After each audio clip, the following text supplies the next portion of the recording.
22%, and this is officially the lowest passing rate across any level in the history of the CFA exams. Just when we thought we were done with it in July, we have hit a new rock bottom.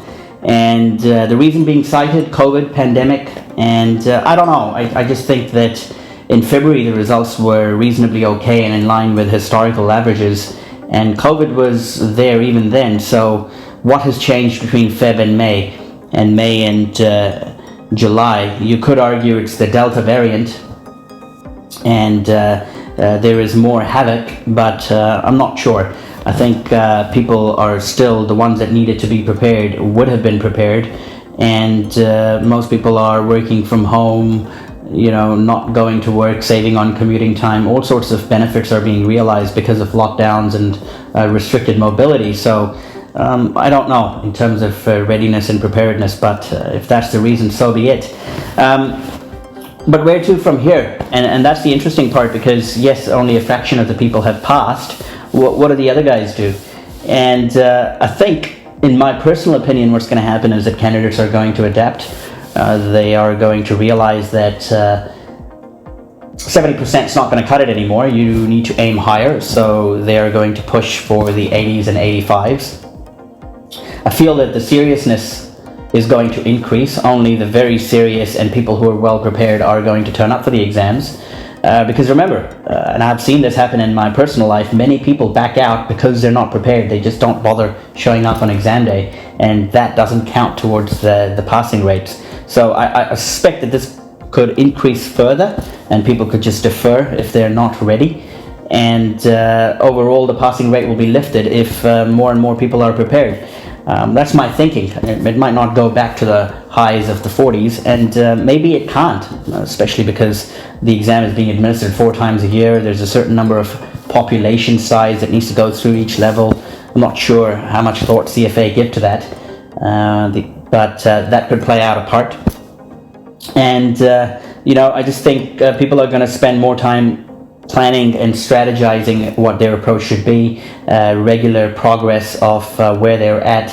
And really, historically, what used to happen is you could get lucky, especially with your guesses, and especially with what used to come in the curriculum.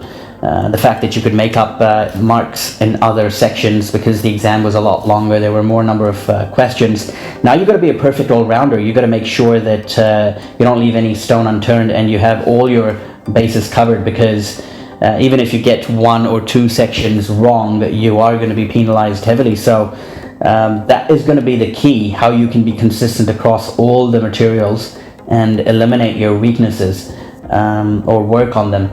So yeah, it's going to be tricky and it's going to be hard, and unfortunately, if that pattern is to continue, then not everyone may be suited for the program. If they get in and they get stuck, last thing you'd want is spending years and years and not being able to get out. So for those candidates who are yet to start and are thinking about it, they really need to look at all the other options that they have available, and really do a cost-benefit analysis, risk and return, taking into account the timing of it, and why you are wanting to do a certain program. So I think that's very clear. People have to do the work up front. I always feel for the retakers, because those ones who are already in the program, especially the ones who have migrated from the paper-based to computer-based, what did they do? And ultimately, the only thing or advice I can give is focus on the preparation, focus on the weaker areas, and make sure that you are really on top of all the subjects. And that is not easy to do, especially those who work full-time, who have hectic lives, and people with families, commitments. So that's where the challenge is going to be.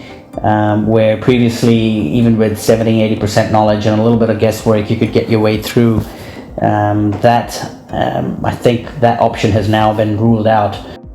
Level 2 and Level 3 results are going to come out in some time, and we'll see what happens to the passing rates there. But I have heard that the exams were not easy, and the level of difficulty was right up there. So not really expecting the passing rates to materially increase on that front. But let's see what happens there, and I'll see you guys in the next one.